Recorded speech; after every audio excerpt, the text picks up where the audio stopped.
Leaders in Germany and France are imposing new COVID-19 restrictions as cases spike across Europe.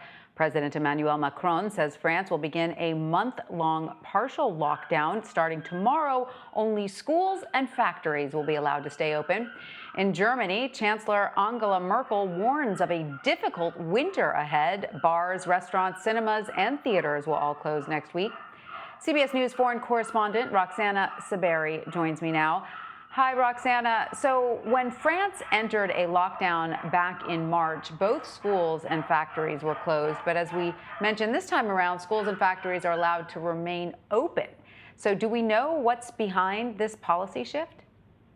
Well, you're right. This lockdown is a little more lenient than the one earlier this year, and that's because President Emmanuel Macron has wanted to limit the economic fallout that would have come with another complete lockdown. He said last night the economy must not stop nor collapse, and he said while people have to keep working as much as possible under strict sanitary conditions, unemployment and poverty can also kill. So, as you said, this time factories can remain open, and so will construction sites, farms, and public services. But non-essential businesses will close again, and President Macron is encouraging people to work from home as much as possible. Also, while schools will remain open, universities are being advised to teach online. And while masks were not mandatory during the last lockdown, kids 6 and over now have to wear them in class. Until now, they've been mandatory for students 11 and older. Like the last lockdown, people will need to fill out a form justifying their reason for leaving their homes. Around 1 million people are infected with the virus in France now. That's the highest numbers there since mid-April. Macron says if the country can't put on the brakes for this pandemic, doctors would soon have to choose which patients to save. Tanya? And Roxana, these new lockdown measures are, of course, a major blow for businesses who are still trying to recover from the first lockdown. With all of the restaurants and bars being closed across Germany and France in a matter of just a few days, how are you seeing local business owners there reacting?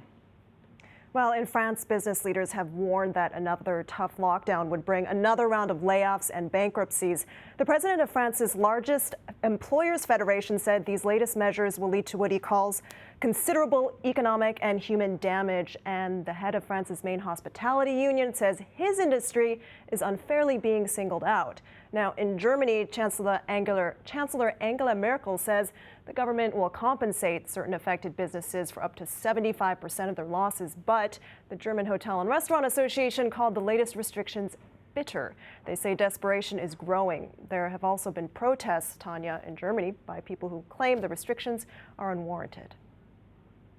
Right, and Chancellor Merkel is calling this a light lockdown.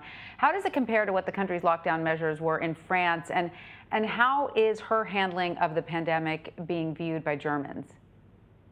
Yeah, well, unlike the first lockdown, shops will be able to stay open this time, but with strict hygiene measures and distancing rules.